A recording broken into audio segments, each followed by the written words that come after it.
So, Parashat Shlach.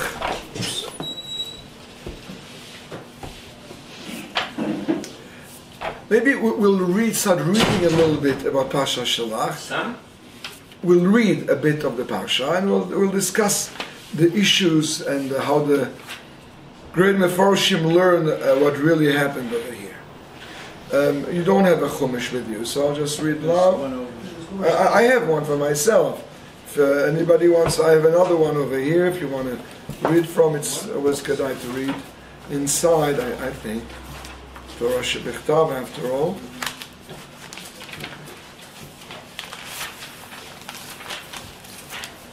So, you want to? No. Anybody wants to look at the Chumash over here? You have one? Anybody else wants a Chumash? Only English. Only English. Sorry. Vaydaber Hashem el Moshe. Moshe spoke to Moses with the following message: Shlach lecha anashim. Send people, men, lecha, for you. Would you like to see a Chumash? I'm reading from the Chumash. I can read. Oh, modern here. V'yaturu et Eretz Canaan, and they will Yatur, Hashem of search, look in Eretz Canaan, Asher ani noten bnei Yisrael, which I'm giving to bnei Yisrael. Ish echad b'batei avotav tishlachu. So one person per shevet will be sent, called Nasiba. Nasi means an important person, a leader. So, of course, the question is, what does Lashon Shlach Lecha Anashim? What does it mean, Lecha? It's like in Abraham. Lech Lecha, right. That's over there. Here, Rashi says something a bit different. Doesn't say like you say, something going to be actually good for you, but rather, you know what? You want to do it. You want it's all yours, all on you. I don't want to be involved in that. That's not for me. Your decision. It's your decision. If it is his decision, why does he give instruction how to do it? Right. You should take the people, the right people for it. It says Rashi, Ani eini mitzavcha lecha. Im tirtzeh shlach. If you want, you can send. So then Rashi brings the whole story in Devarim. Actually, the whole story did not start from Hashem. It started from the people. Right? You have certain things that are coming from within. Some things are coming from above. Right? You know, they say about Chag HaMatzah is Chag HaPesach. What is the name? Is it Chag HaMatzah or is Chag HaPesach? So we say, yeah, we call it Chag HaPesach because from us we notice what Rish Baruch Hu did for us. He was Pasach, and that's the Hasidic word. Hashem is calling it Chag HaMatzos because Hashem is so happy with the matzos, the mitzvahs that we do. So there's always two perspectives. So the perspective is here from a Klal Yisrael wanted it. That's what they wanted. Now, so Klal Yisrael asked Moshe that they want to send Meraglim. Moshe nimlach b'shchina. Then Moshe asked HaKadosh Baruch Hu. Amar, so Hashem answers, well, I don't know what they want. Ani amarti lahem shi tova. I said it's a wonderful place. Shenemar aleh etchem manu Mitzrayim. I'm going to take you out from the terrible Mitzrayim, bring you to Israel, to Eretz Israel. What are you asking me? Chayem shenoten lahem makom lit'ot b'divrei hameraglim. So, you know, I promise you, if that's what they want to, somehow they want to doubt, so then, you know, they'll be able to be punished accordingly if they doubt my words. And then they're not going to take Eretz Israel. Okay. Now, there are a few problems with that. First of all, in Devarim, where the story is more maybe elaborated in a way, here it's more elaborated actually, but the dialogue between Israel and Moshe is there, it's elaborated over there, it's not elaborated over here. So there it says, Vayitav be'einai. Moshe says, well, I like actually what they asked me. I thought it was a very good idea. So the question is, So Moshe didn't, he was wrong. Right? Hashem doesn't like it, and Moshe likes it. Why would Hashem not like it? Why would Hashem like something that Hashem doesn't like? Right? Vayita Be'enai. So Rashi says, Be'enai, yeah, I thought it was a good idea, although Hashem didn't think so. I mean, it's funny. I mean, Hashem, Moshe Rabbeinu is not just, some individual who is a leader. He's the representative of Hashem. He's the one. He's the projection of HaKadosh Baruch Hu's Torah. He's the perfect Nosen HaTorah. He was chosen from the very beginning as being the one to give over the Torah. And suddenly he's got his own opinions, his own feelings against what HaKadosh Baruch Hu says. So of course that's a mistake, the Meforshim say. No, it doesn't mean that Moshe Rabbeinu thought it was good, although Hashem thought it was wrong. Oh, there's a chronology. Moshe Rabbeinu thought it was right, and then I like the idea. And the Meforshim, the Ramban explains, the Maharal explains that he thought it was a good idea because, well, if you're about to take over a country, then you should find out how to go about it, which place should you start from. There's a strategy. And all the Meforshim say that the way to go to Eretz Yisrael is to be al pi derech hateva, it's to do everything possible that it should work out naturally. We don't want God, so to speak, to make miracles out of the ordinary when it's not necessary. Of course, we know that HaKadosh Baruch Hu is there for us and all, but we should try to do things in a natural way. So who brings it up first? Is it Hashem that brings it up, or Moshe? The people brought it out to Moshe Rabbeinu. Moshe Rabbeinu originally thought that's a very good idea because it's a good idea to do things naturally. And then I say, well, before I'm going to send the people, let me ask Hashem. And Hashem says, doesn't look good. It doesn't look good to me because it sounds good, the idea. As long as they really want to do the right thing, it would be wonderful. As long as they want to take over Eretz Yisrael and follow my directives and follow my mitzvahs, that's wonderful. But that's not what they want. They're trying to find problems here. So I don't like it. So Moshe Rabbeinu now is in a situation where, what am I going to say? And Rashi says that so beautifully. What is Moshe Rabbeinu going to say to them? Okay, it's a bad idea. Why? You don't think we should find out how the land looks like? What's wrong with this? Anything wrong with the land? Are you scared? Something is fishy over here. What is he going to say, Moshe Rabbeinu? Right? It's basically was put in a pickle. It was put in a bad situation. But he could have said, if you believe in Hashem and all the miracles he did for you until now, why should this be any different? Try and convince them that way. Say, look, Hashem till now has given you everything you need, do miracles. So of course we believe. We just want to know. We want to go and see it ourselves to make it easier to travel, to make it easier to make a plan. They didn't share with Moshe what's really within them. Now there is something else. I suspect that they might not even have known themselves. Sometimes we do things and we don't realize ourselves what is motivating us.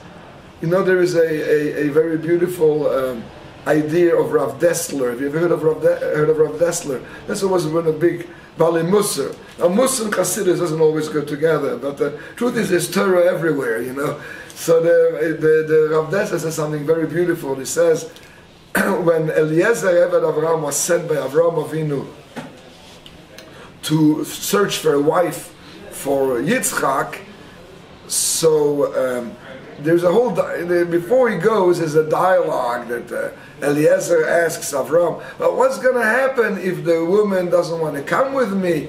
Then should I bring Yitzchak over to Eretz, to Aram, to Chutz La'aretz? So Avram says, no, chas v'shor, you cannot do that, you cannot bring Yitzchak to Chutz La'aretz, it's a oila tamima. So if it's not going to work out, if she doesn't want to come, then there'll be Hashem is going to find another way for Yitzchak to get married. And then we know that the whole story is repeated twice.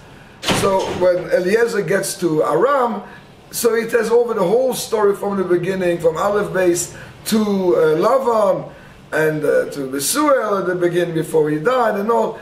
And there it says that Vamati Ulai lo telech ha'ish achrei. Maybe your daughter, the woman, is not going to follow me. Oh, so Rashi says Ulai lashon of Eli, that I really wanted Yitzchak for my daughter, because I got a very fine daughter. She went to Bis Yaakov and all. She's a very frum girl, Sneers, and all the good Midas Teves. So that's what I really wanted. I wanted Yitzchak to my daughter. You know, but and Avram told me, no, it's not a good shidduch. You know, I'm blessed or you're not blessed. Good. The question is, why does the word Ulai appear only when the story is repeated? Why doesn't it appear at the beginning when the story took place? So I didn't see Rav Dessler inside, but my brother-in-law told me that Rav Dessler says the following. He says, no, originally Eliezer didn't understand this question. He thought he's really asking genuinely, maybe she doesn't want to come with me. He didn't know that really what was inside him was that he was hoping that it's going to be for his daughter. Only later on, then you start thinking, you introspect, and then he realized, oh, my question wasn't so innocent, actually. But it was really... The Shalshelet was before the second story. This is a Shalshelet, which means that he had the second thought. The second thought he had before. Let's look at the Chumash. I'm not sure what you're referring to. You have the whole Chumash in here? Yeah, I think yes. But tomorrow, Inshallah, so in any case, so that's now. I'm just only bringing that the Agav to show the point that not always do people know themselves what they are doing. This is what the big school of thought of the big psychologist from Freud and on. Chazal already knew that before that people sometimes have lots of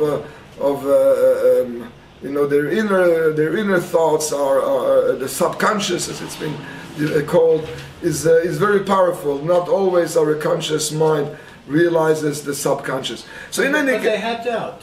What? They must have had doubt. You're talking about yeah. Maybe not. Maybe they thought they didn't have any doubts. Maybe they thought, okay, let's send now spies to find out the best way, without maybe noticing exactly that they were hoping secretly that's not going to work out.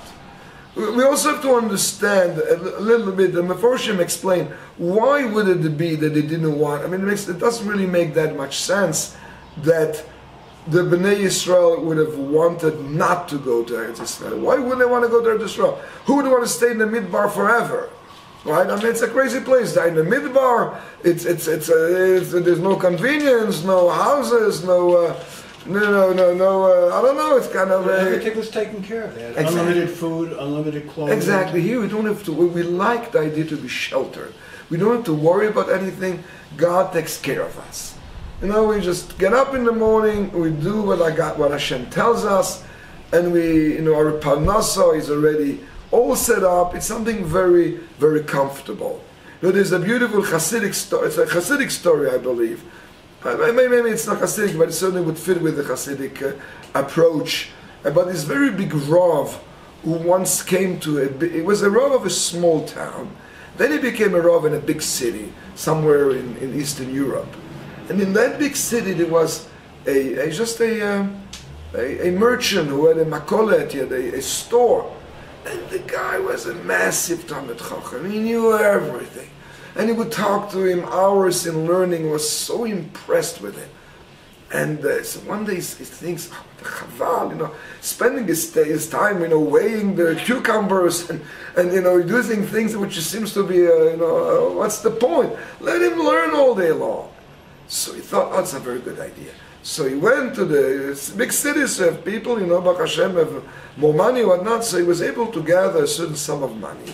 And he goes over to the guy and tells him, listen, from now on, you just don't go to the NACHLAOT anymore. You're just going to sit and learn. And I'm going to provide for you, and just for you to have the money, and you'll be, whatever money you make, Here's the money for you, and you don't have to worry about making parnas. Just learn. You're such a great mind. You have such a love of learning. The guys are excited. Wonderful. Yes, let's go for it. Then it turns out that he didn't want to do that, this merchant. He goes back to the Rav, different versions of the same story, whether he goes back or the Rabbi heard, but in any case, tells the Rav, I can't do that. So why not? Don't you love to learn? I love to learn. Aren't you happy you don't have to worry about your parnasa? That's the problem.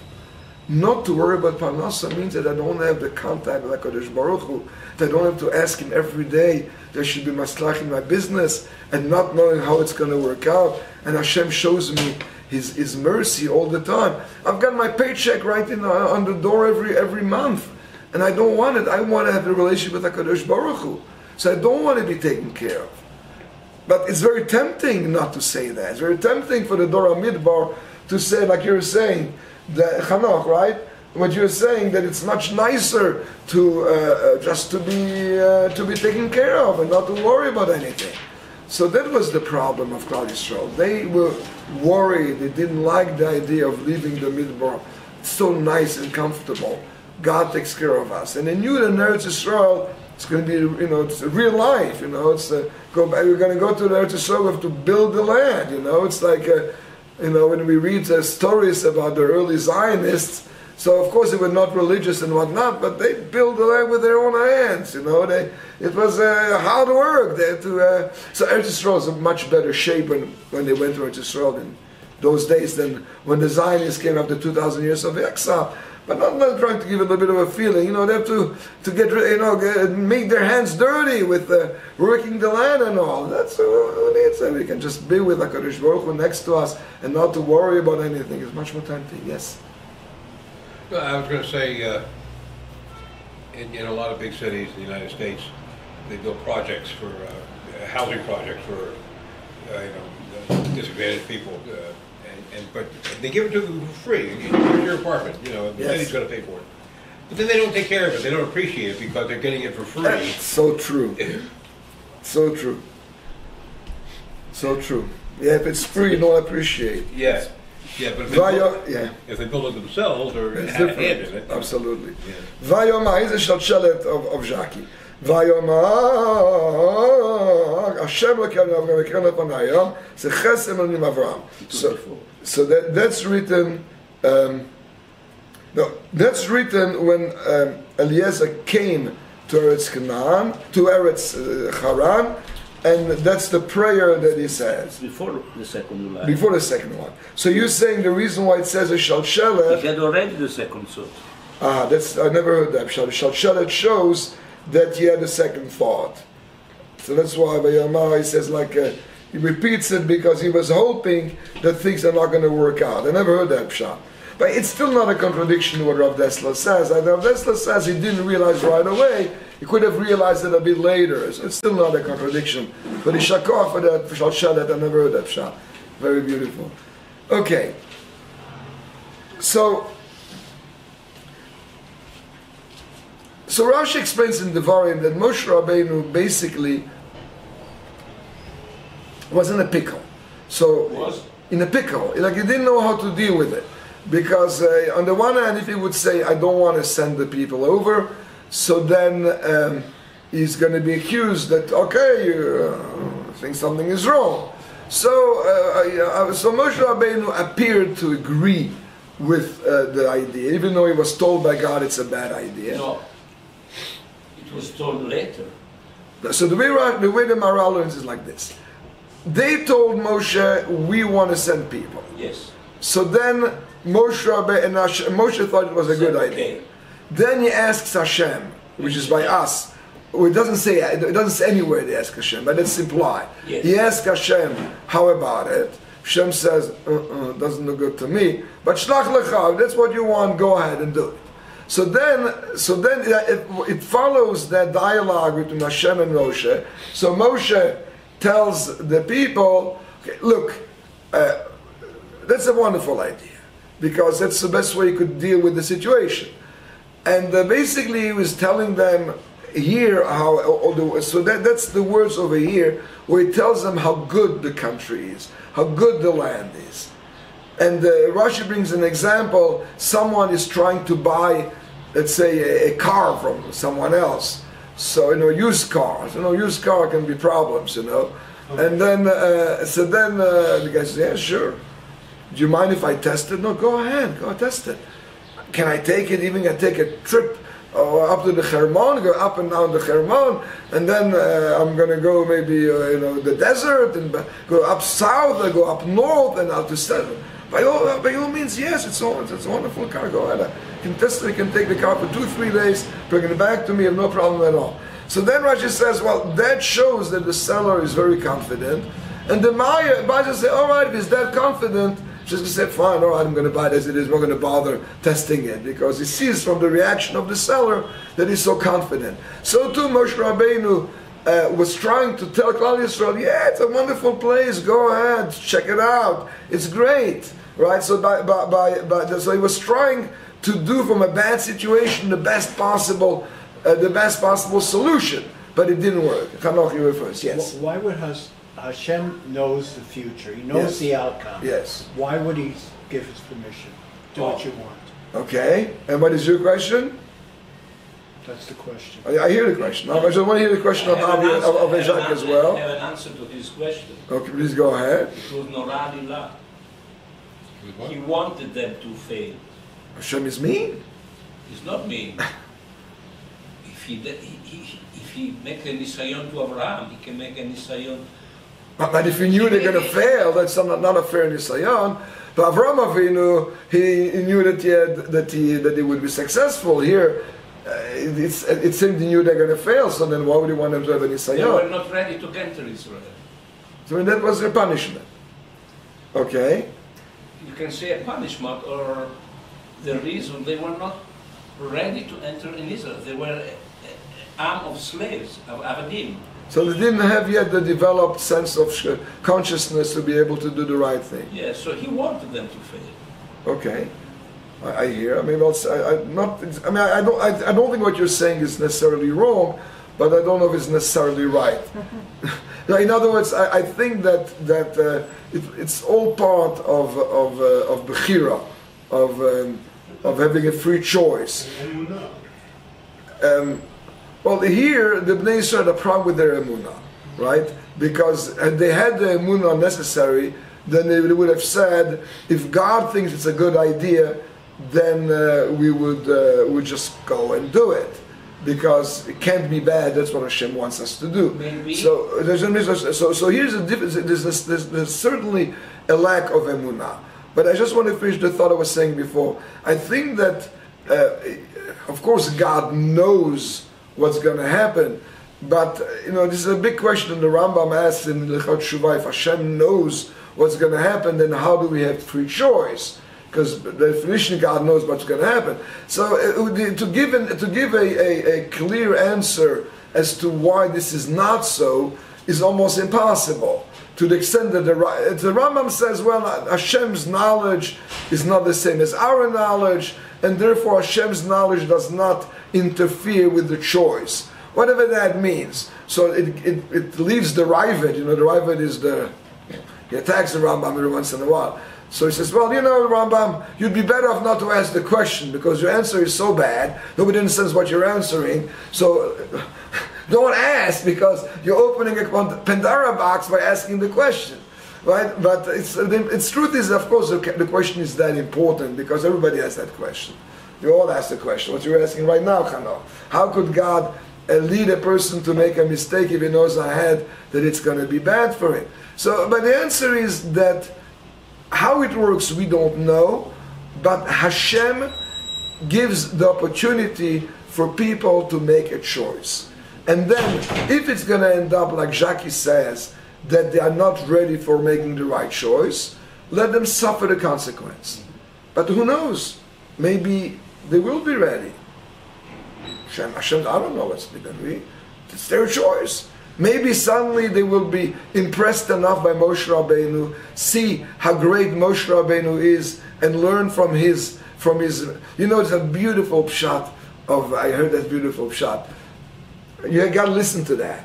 Beautiful pshat. Hashem tells, Moshe Rabbeinu tells Bnei Yisrael, Mo Hashem Elokecha.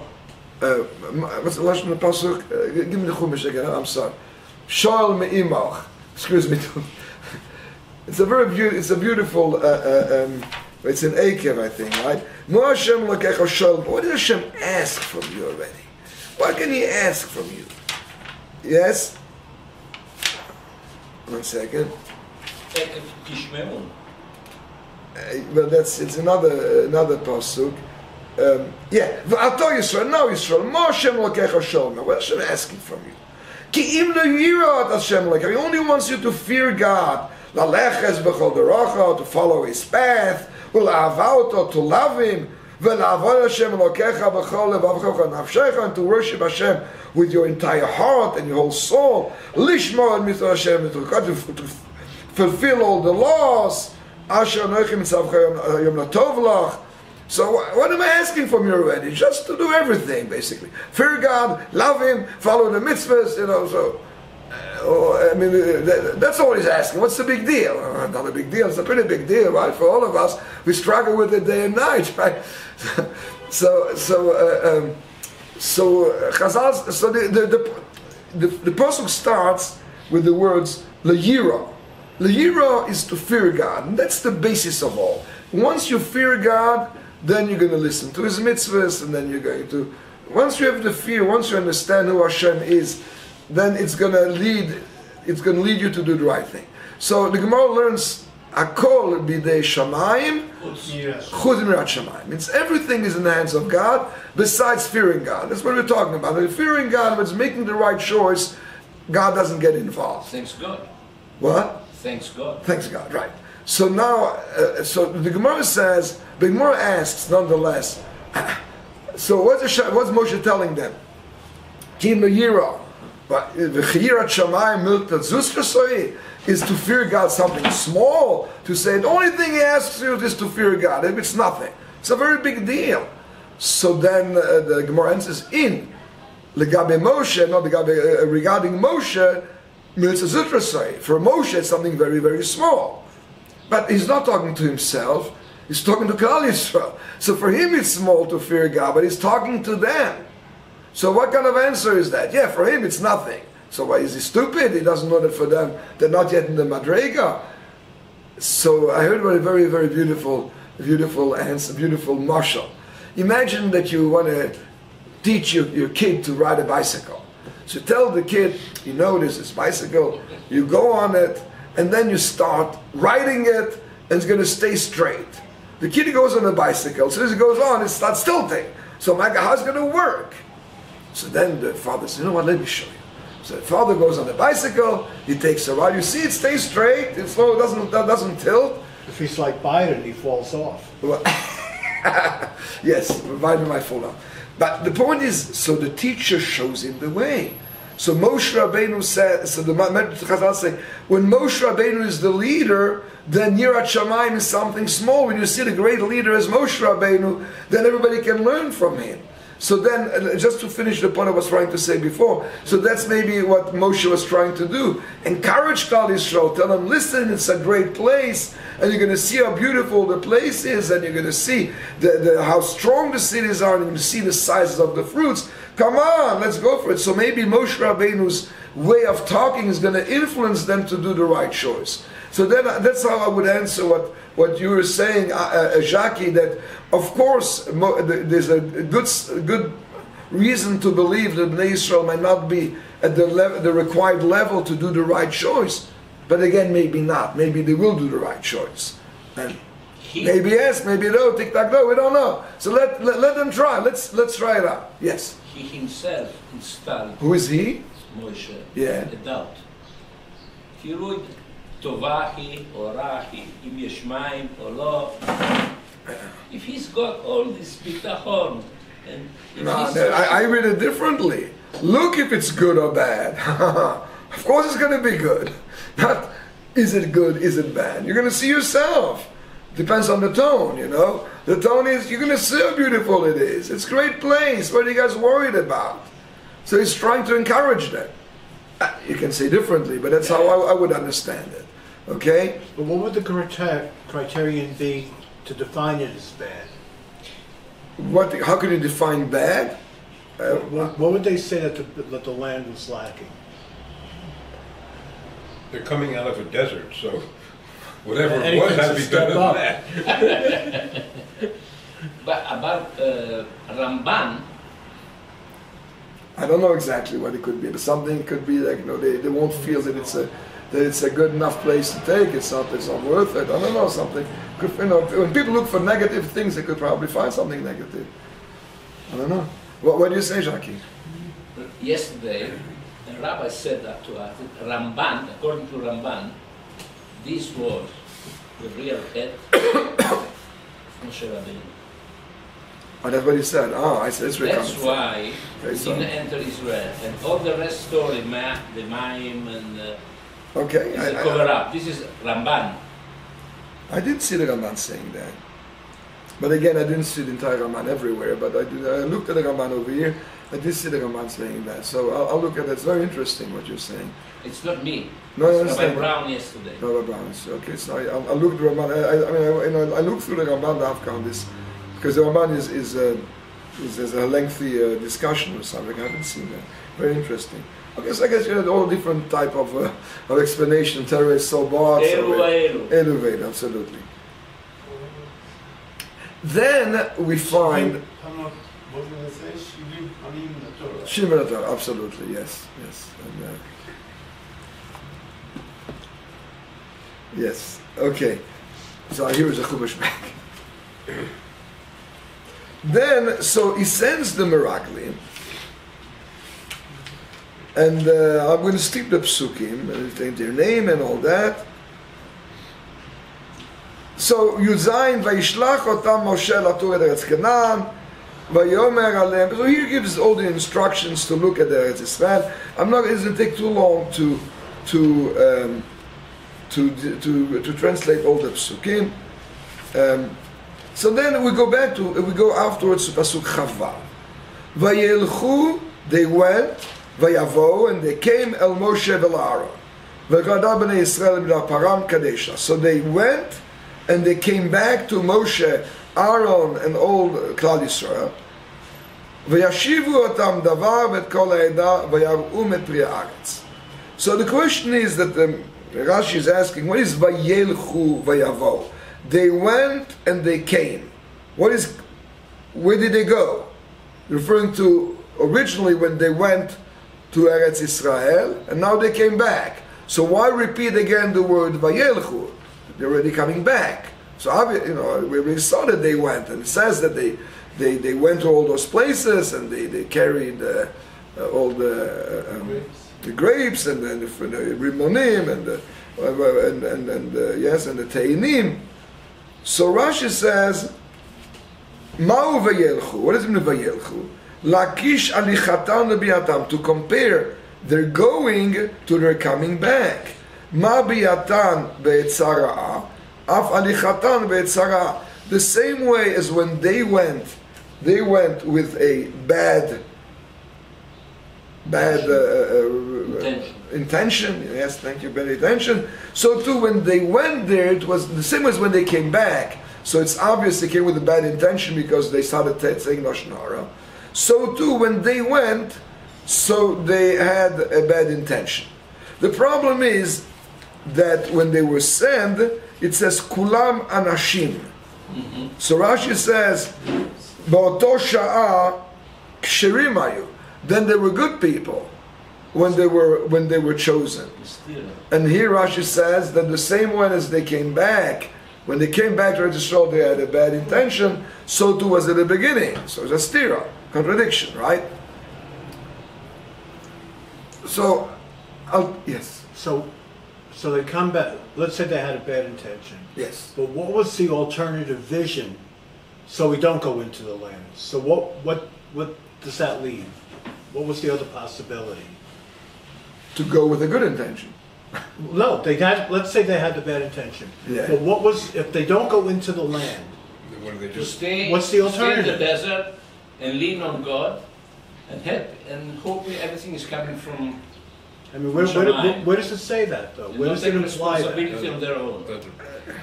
You know, if you're right, if they have bad intention, then they have a problem. And there's no solution. People have bad intentions. They should do tshuva have good intentions. I mean, there is no solution for people who don't want to go to Eretz Yisrael. They want to go to Eretz Yisrael. So then, they should have come and say, we don't want to go to Eretz Yisrael. We're not ready for it, and finished.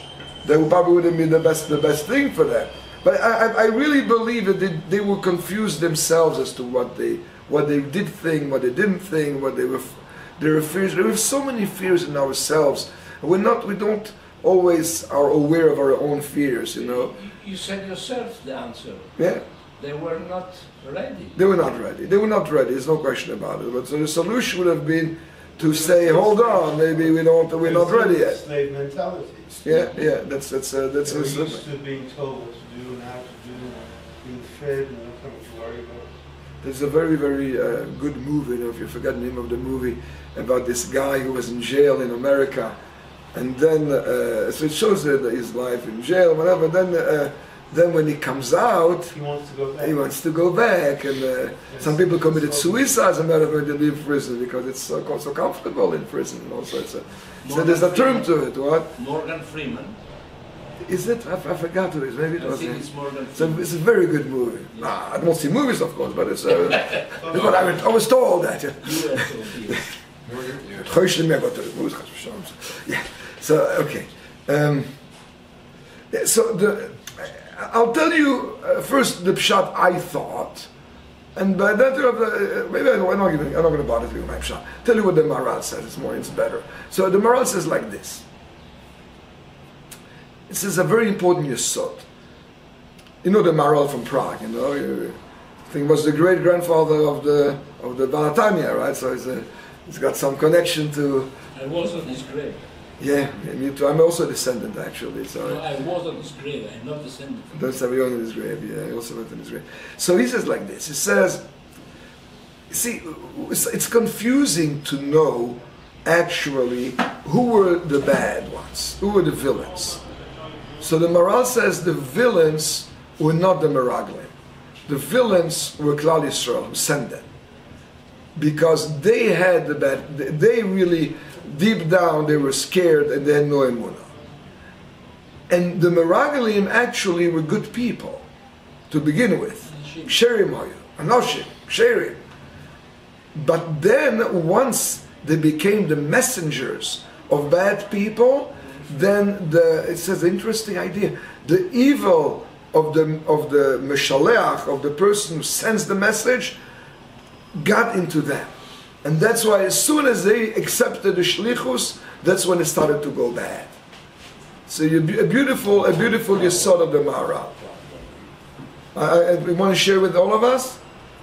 Shawshank Redemption? Is that the movie? Yes. Probably, yeah. Yes. Yes. If you want to see a good movie, I'm not saying you should see a movie, better to learn. But if you want to see a good movie, you're right. So if you want to see a good movie, you can see that movie. But better to learn, you know. But, sometimes you need to relax a little bit, so it's a good one. Anyways, so this one was incredible yesod. That once they became shluchim, once they became the shliach, they became the messenger of bad people, then their bad thoughts transcended to them. So Shlach biduk. Shlach, what's the Gemara? Shliach shel Adam kamoisei. The Shlach of a person is like himself. So Pashas that means, well, it means that they are, their action, goes back to the one who sends them. But the Maros is much deeper than that. You become like them. What? What the shliach? They were great people. Who was the shliach? Am Yisrael or Moshe? Well, we're talking about the Meraglim being the Shluchim of Bnei Yisrael. Yes. Who was The Meshaleach? Oh, that's a good point, what you're saying. So maybe Ramban has some right idea if he was the shliach. That Moshe was the, cannot say Moshe was a bad guy. But it's a good point what you're saying, that really, it's a good point. No, it's a good point because it says, Vayishlach otam Moshe. Moshe is the one who sent them. So so that's a good question, the Maharal. How can he say that the Mishalchim, the Klal Yisrael, they were bad, when it says Moshe Rabbeinu himself was the Mishaleach? Okay, I hear that question. It's a very good question. So maybe from this. Maybe from this you can say Ramban that the quote maybe sees that. That's a very interesting point. Okay, so in any case, so what happened over here is that the Meraglim went and they came back with a report which is not so clear in what's wrong with the report. They didn't really say anything very bad. They said the truth. Certainly at the beginning, right? It says, Gam zavat chalav udvashi, Zepirio. It's a land that was flowing milk and honey. That's pretty good, pretty positive, right? Beautiful land, the nicest land, right? These are the Peros. What does Ephes mean here? Oh, that's very good point. That's the change. That's the turn of events. But in the meantime, it's not so apparent. Ephes, but ki azam, the nation is very strong. I would say Ephes is worthless. All of this is worthless. In other words, it's wonderful land, all of it. What good is it? It's worthless when you compare it to the fact that the people are strong and they're beautiful, beautiful. That's a very nice shot. The Maharal doesn't go so far as you know. It doesn't say the word Ephes comes from nothing, but he says, why say Ephes? Why don't you? What's the but? But indicates that what I said before, it's wonderful. Ober, you know, in Yiddish, nicht Ober, you know, Ober seems there's something not so good about it. Why do you say Ober? Why do you say but? Well, what's wrong with just continuing the sentence and say this is a wonderful place and the people are very strong and the cities are very strong and we saw very strong people and what? And also they said we will not be able to overcome. Now, but that's only after. See, the Ramban asked the question that they describe the reality. The cities are very strong. We saw very strong people.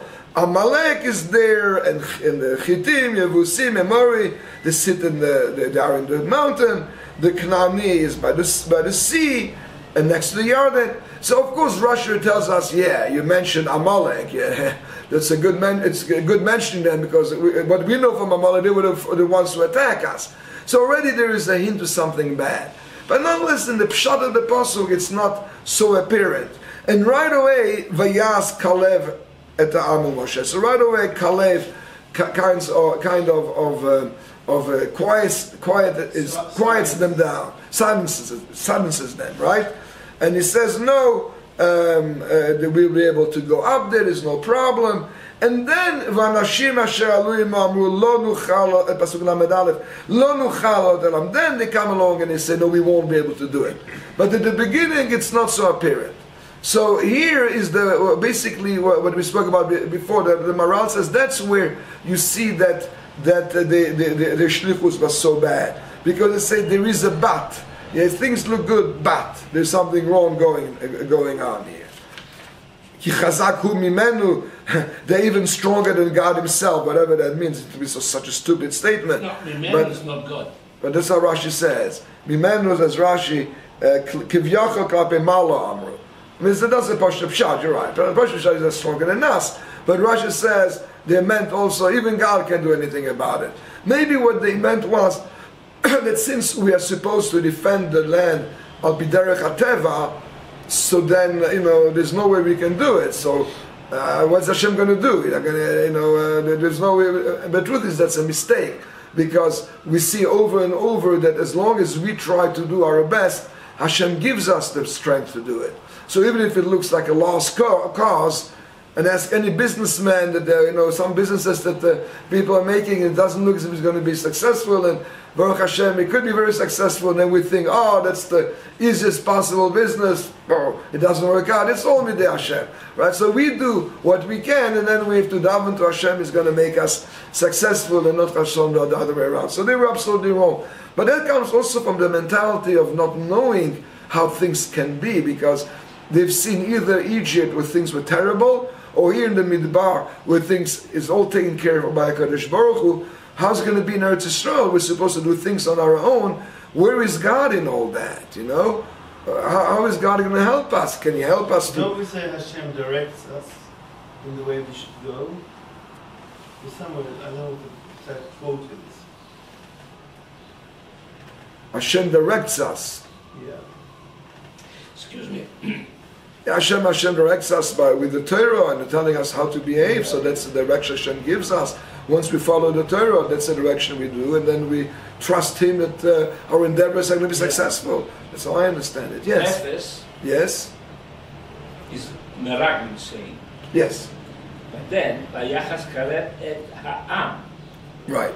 Not Why? only the Meraglim. Why? Yeah, because the people started, when they heard all of this, they started to rebel. No, they said it later.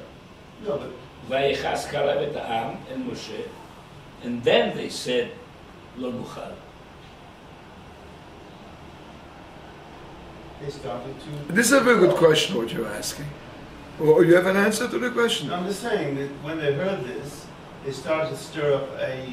So you're assuming there is more than what the Pasuk said. Yeah. It's possible. And I see that the Meforshim are, because of your question, they are saying that the Om does not mean the people, it means the Meraglim. But it's a difficult shot. So maybe it's like you say, it's a, I don't know, it's a very Maybe good he was point. trying to shut them up. But shut them up before they discourage the rest of the people. Yeah. But the word Am is a bit difficult. So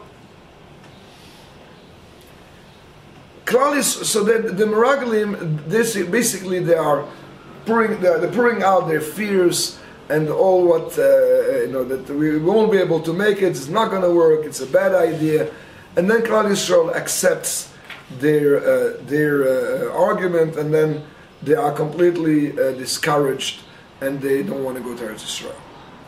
Now there is Caleb given some reward later on. yes, it's going to get Hebron, because it says maybe They it's went to Hebron. Right. The No. two spies. well, so it doesn't say they went to Hebron. It says he went to Hebron. Yeah. I'll read to you the pasuk inside. He went to Hebron. He went to Hebron. It doesn't say who actually, but it says in singular, right? I think Rashi says. Yeah, Rashi says, yeah. So it says, Vayalu b'negev vayavo at Hebron. He came to Hebron. Vayalu, they went in the Negev. Vayavo, and he went to Hebron. So it's plural, going to singular. Where it says, why did he go? Wasn't there a comment that they both went, but with one machshava? Where I mean, when people when you tell me things that doesn't say that, I never heard it, but could be saying, and there's so many meforshim and so many things I don't know anymore. So I don't know. But I do know Rashi. So I think I know Rashi. At least I learned Rashi. So I know Rashi well. It's not so easy. So Rashi says, why did he go to Hebron actually? Because he was scared. He was scared he's going to fall into the trap of the Meraglim. So we see how powerful that fear was. That Kalev himself became one of the Shoftim, one of the great leaders. It's so easy to fall into the trap. By the way, that's also the reason why Yehoshua was called Yehoshua, because Moshe Rabbeinu added a Yud to his name. His name was Hoshea, and Moshe added the Yud in order for him not to fall into the trap, right? But it says actually in that story of the Meraglim, who was greater, Kalev or Yehoshua? Kalev was greater, because Kalev, Yehoshua just got the bracha from Moshe. Moshe gives you such a bracha, then you're protected. Kalev didn't get the protection from Moshe Rabbeinu. He had to get his own protection. He went to Daven. He went to so he tried himself to strengthen himself. So he gets a bigger reward than Yehoshua. But it says that's why Hashem tells the only one who really listens to him is Kalev. What about Yehoshua? I'm not talking about him because he was immune. He got a shot before. While Kalev didn't get a shot, he immuned himself, right? So we see that this act, and I think that to me, this it's very contemporary. This the story of the Meraglim. I think we all have sometimes fears that how things are going to work out, things are so difficult, and what's going to be. Do we deserve God's help? Maybe Hashem is not interested in helping us, or we don't deserve it, and you know, I don't know, I maybe talk about myself, I don't know. But I know I have always, once in a while, not always, once in a while I have a fear that, oh, forget it, just never going to work out, and give up on it, and all. I think it's, I don't think it's only me. I think it's a human, it's a human nature that we have to strengthen ourselves. No, Hashem can help us in every situation. There's nothing which is to say that it's too impossible. And if Hashem wants it's going to happen, if it's not going to happen, it means Hashem doesn't want it. And there's nothing we can do about it. Just be strong about it and daven and hope for the best. But this is something we constantly have to be mechazik ourselves, right? Because things, you know, we all have complicated lives. That things not always are easy, and you know, wherever you look, it's just so many things that can go wrong, and sometimes things do go wrong, and how are we supposed to deal with situations? So to me, it's a very contemporary. I just can I say some more? No rush. The Sfornos is something beautiful. He says, "Shlach lecha anashim," not like Rashi. The Shlach lecha anashim means, I want you to send the people, because at least you're going to get good people to do the job. Says the Sforno, because even though they turned out to be pretty bad, they could have been much worse. At least they said good things about Eretz Yisrael. And what's good about it is that as soon as they heard that Hashem is angry at them for not having the emunah, then what is their reaction? Oh my gosh, that's so bad, because really, you know, it's a good land. The Meraglim said it was a good land. They said it's Eretz Chabad Vash. So why didn't we trust God? So right away they're able to do tshuva. So even though, says the Sforno, their tshuva was not accepted, but the very fact that they were able to turn around so quickly, that shows that the Meraglim were not as bad as we thought they could have been, because at least they said the truth, but just their fear took over, and they said it's just going to be too hard. But at least they gave enough of a good enough report that led Klal Yisrael to do tshuva right away, and that's a good thing. So Shlach lecha anashim, I want you to do it, at least to help Klal Yisrael to do tshuva. The fact, you know, and the fact that the tshuva, even though the tshuva was not, so to speak, it does not mean that it was not accepted. It was not accepted to the extent that they wanted, because they thought that by doing tshuva, so then right away they can go to Eretz Yisrael, and then Hashem says no. You do tshuva, that's very good. That you understand that you do wrong, that's good. A little too late, baby. Yeah. You should have thought about it earlier, and now it's too late, you can't go to Eretz Yisrael. Yes. So what I hear you saying is that the people had, the population, whoever that was, they had an initial negative intent. Right. The spies fulfilled their negative expectations. Yes. So why should the spies be the only one punished here and not the people? Everybody was punished. How were they punished? Well, they stood 40 years in the Midbar and now were able to see Eretz Yisrael. All the adults above the age of 20 who were responsible adults, they all had to die in the Midbar for 40 years, not being able to know that they missed the boat, right? The boat is ready to go to America, and they're missing the boat. But that's before the fact. No, it's not before. That's the punishment that they got. Hashem says, oh, they are too scared going to Eretz Yisrael? Very good, they won't go to Eretz Yisrael, huh? Now you happy? No, we're going to go to Eretz Yisrael. What do you mean you don't want to go to Eretz Yisrael? As soon as they heard that it's going to that it's for real, they says, oh my, you know, they're like children, you know. It's like, oh no, we didn't really mean it. Well, you said it, you meant it, you doubt my words, so now stay in the Midbar, die in the Midbar. How about that? But you're right that the Meraglim's death was maybe a bit more, how would I say, more tragic. You know, they died. You know how they died? So their tongue came down to their belly button, and the worms came from their tongue to their belly button and entered their body, and that's how they died. Where's that from? Rashi, Chazal. And the Mechuv doesn't say that explicitly. So, but it says that they died on the spot. So you're right. Their death was certainly more gruesome, according to Rashi, and certainly more sudden, according to the Pashut Pshat. There's no question about it. Yes. To me, All the Yes. story is not about the Meraglis, what they said. But at the end, Tov lanu shu Mitzrayim. God brought them out of Mitzrayim, and they say, let's go back to Mitzrayim. This is the real. And what did Moshe do? Nothing. He fell on his panim. They wanted another leader. They wanted to replace Yeah, Moshe yeah, also. yeah.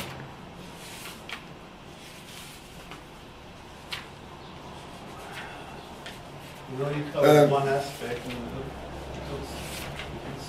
Excuse me, Jackie, I want to be accurate. Not here didn't fall on the panim here. Here it didn't fall on the panim.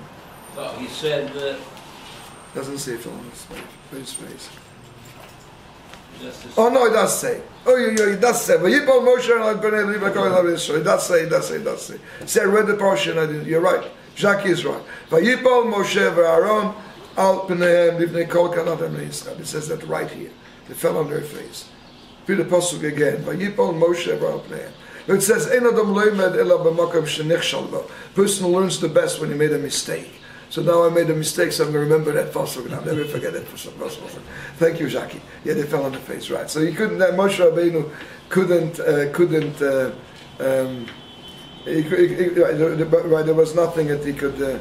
He only, he only reacted to the fact that. Merira was afterwards. Yeah, Merira was afterwards. It's in Parashat Chukas, right? Yeah. the So, question and is, then- has anything changed? Human Has beings. anything changed? Yeah, things have changed. You think I tell you, I look how many think. people live in Futzlaretz compared to who won't come, who are worried about coming. I mean, in every Okay, generation- let's say things have not changed as fast as we would like them to change. I agree with you, but I must say that I am not as pessimistic about the Yidden in Eretz Yisrael as many people are. After 67.